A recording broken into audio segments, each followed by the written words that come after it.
Bueno, vamos ahora a hablar de lo que es un constructor. ¿No? Seguime, vamos a trabajar de manera visual.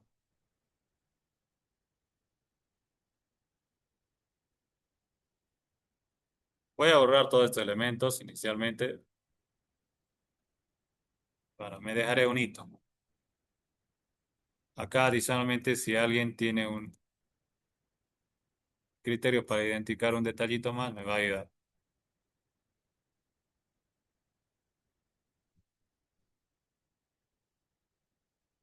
La de acá para nosotros es poder crear objetos. Cuando uno crea un objeto tal cual como lo hemos hecho hace unos instantes, si yo hago lo siguiente, dime, lo voy a hacer acá abajo. Cuando yo hago peón P1, voy a asumir que lo que acabo de hacer es diseñar lo siguiente. Esto es peón. Ah, ese es peón. Ahora, este peón de momento, ¿alguien me podría decir qué coordenada tiene y hacia dónde está yendo? No, ¿verdad? No tenemos de prueba. Para que podamos identificar sí, hacia dónde va, yo necesito, en pocas palabras, colocarlo en la escena de manera visual, es decir, colocarlo, se me ocurre acá. Ah, si lo coloco ahí, ¿qué tenemos de por medio? ¿Cuál es su fila? Cuatro. ¿Cuál es su columna? Cinco. ¿Cuál es su dirección? De momento vamos a asumir que está yendo hacia arriba, por el contexto del color de la pieza. ¿Listo? Oye, entonces para poder hacer yo esto que acabo de hacerlo visual, necesito crear el objeto con información. ¿Ah? Acá la palabra es crear el objeto con información.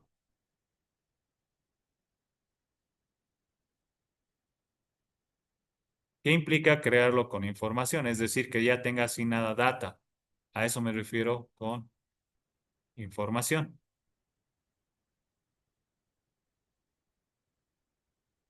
¿Listo? Crear el objeto con información.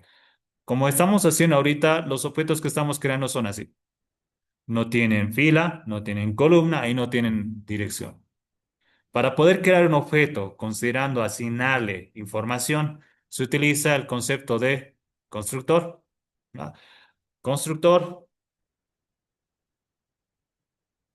el constructor, en pocas palabras, en programación orientada a objetos, es un método especial que permite configurar, configurar los datos o la forma en que se debe crear un objeto. Esa es como tal la definición de un constructor. ¿Listo? Un constructor es un método especial que permite configurar los datos o la forma en la que se debe crear. Tiene el mismo nombre de la clase, no te vas a olvidar. Entonces, no quiero cansarte con teoría, vamos a colocar acá el constructor. Los constructores son públicos, ¿sí? A ver,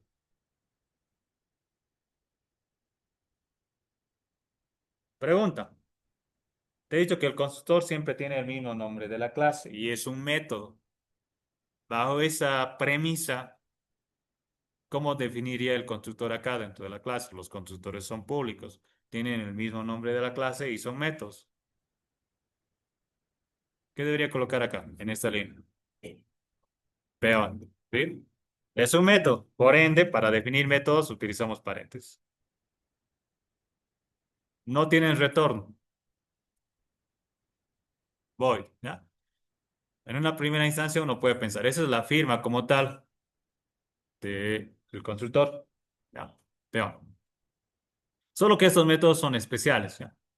Como no tienen retorno, inclusive para diferenciarlos no se coloca su retorno. Esa es la única excepción en definición de funciones. Entonces, un constructor no tiene como tal retorno, pero sí puede utilizar ¿sí? la firma como tal de funciones. Es decir, que si yo diseño esta función, yo si quiero colocar su cuerpo, tendría que colocar acá llaves, ¿no? Llaves. Entonces, si te das cuenta, esto es una función, tiene paréntesis y tiene la llave. Es una función como tal. Esto que acabo de hacer se llama constructor por defecto. El constructor por defecto es una definición vacía, si quieres verlo así, que no recibe parámetros, tiene el mismo nombre de la clase, y aquí uno puede colocar de una manera sencilla con qué valores quisiera que todo objeto se cree de esta clase. A ver, si yo estaría creando este objeto, ¿de qué manera tú interpretarías que este peón esté fuera del tablero? ¿Qué columna fila le pondrías? Para asumir que está fuera del tablero, simplemente, que no existe en el tablero. Cero, cero. Ah, muy bien.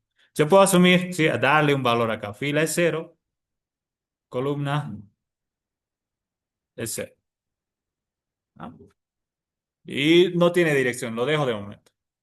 Cuando yo creo un objeto utilizando este constructor, asumimos que la pieza está fuera del tablero. Se asume que la pieza está fuera del tablero. Podríamos asumir esa percepción. ¿Qué pasa si yo quiero colocarlo en el tablero? ¿Qué necesito para colocar el peón en el tablero? La dirección. ¿Qué más? La fila y la columna. Muy bien. Acá en el constructor podríamos asumir que es el equivalente, si quieres verlo así, es el equivalente en muchas oportunidades a esta lógica que tú colocas. En el main, ¿qué hace esta cosita de acá? Programación uno. Lo primero que hacías. Hasta donde llegabas y te trancabas. Pedir datos, ¿no? Pedías datos. Hasta ahí llegabas, ¿verdad? Pedías datos y luego te trancabas y tenías que pensar, ¿no? ¿Ahora qué hago? La petición de datos te permitía configurar el programa. Entonces, lo mismo. Podríamos crear un constructor que pida, no que pida, sino que asuma esos datos. Entonces, el peón, para que pueda estar en el tablero, necesita en qué fila, en qué columna y en qué dirección. Acá te lo estoy poniendo en normativa de CISIEN, tú lo llamabas así. Yo lo estoy abreviando, FC. Lo voy a llamar fill, call, para que sea más representativo, y dir. ¿No? En un constructor se puede asumir datos de entrada para poder asignar esos datos de entrada a los atributos.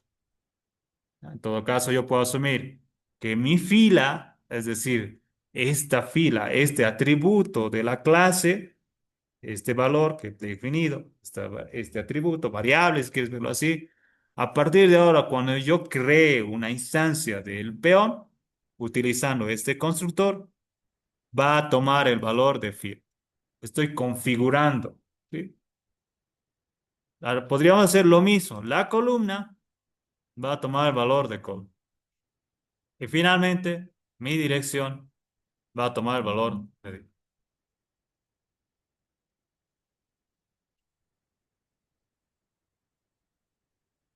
Listo, esto es básico en programación orientada a objetos. Esto es un constructor. Ahora te voy a enseñar ahorita cómo crear el constructor,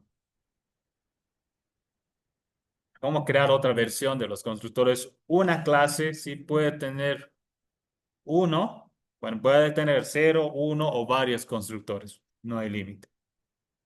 Considerando, sí, que la firma de cada constructor debería cambiar. Si en todo caso quieres crearlo así, con varias definiciones. ¿Esto qué implica? Si yo compilo, no debería saltarme ningún error. Tengo un constructor por defecto y tengo un constructor personalizado.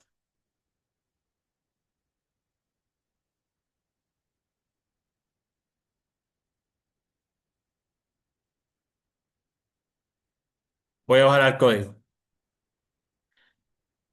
Comúnmente se coloca al lado de la definición de la variable los paréntesis para asumir la invocación al constructor.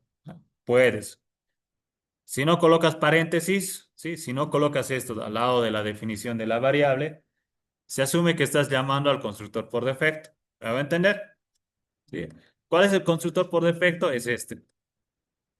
Entonces, este constructor, ¿qué hace? Cualquier objeto que se crea a partir de este constructor toma como dato que su fila va a ser cero y su columna va a ser cero. Pregunta, ahora, como ya hemos utilizado un constructor, ¿cuánto vale la fila y la columna de P1? Recuerda que cuando se define una variable, se utiliza el constructor. Si el constructor no existe, se asume que existe uno por defecto ahí. El compilador te lo coloca y te lo inicializa con valores por defecto. Entonces, si yo utilizo esta definición, estoy llamando al constructor por defecto. Por ende, acá la fila es cero y la columna también es cero. ¿Y cuál es su dirección? No tiene. Para este sería lo mismo. ¿Sí? Lo mismo, porque estoy utilizando el constructor por defecto. Si no coloco paréntesis, estoy utilizando este de acá, el que yo defina que no tiene parámetros. Ahora, este otro de acá, si te das cuenta, utiliza datos. Entonces, ¿qué pasaría si yo coloco acá lo siguiente? 4, 5. Up. ¿Cómo se interpreta?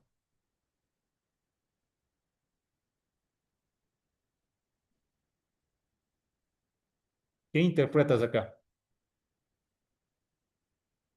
¿Te das cuenta? Estoy llamando a un constructor o a la definición de una función que es un constructor que reciba tres datos, dos enteros y un carácter. ¿Cuál de estos, sí, de estos recibe esa configuración? ¿El primero que está en la línea 3 o el segundo que está en la línea 8? El segundo, si te das cuenta, requiere fila, requiere otro entero que es la columna y otro carácter que es la dirección. ¿Y qué hace este código? Este código asigna. Mi fila va a ser el valor que yo le esté pasando acá, mi columna va a tomar el valor que le estoy pasando acá y mi dirección va a tomar el valor que le estoy pasando acá. Por ende, este peón 2, ¿qué valor va a tener en su propia fila? 4. ¿Qué valor va a tener en su propia columna? 5. ¿Qué valor va a tener en su propiedad dirección? Muy bien. Pregunta, ¿cómo definirías acá? ¿Cómo definirías un objeto que sea P3, ¿ya? Y que esté en la esquina superior derecha coronado? Con toda esa información, ¿cómo definirías el construcción P3? Vamos, solamente necesito que me hagas esto. Defíneme acá abajo en la línea posterior un objeto de tipo peón que sea P3, que esté en la esquina superior derecha y que se haya coronado. Bueno, el coronado ya está por defecto, ¿no? Pero el coronado te da a entender su dirección. Vamos, simplemente eso.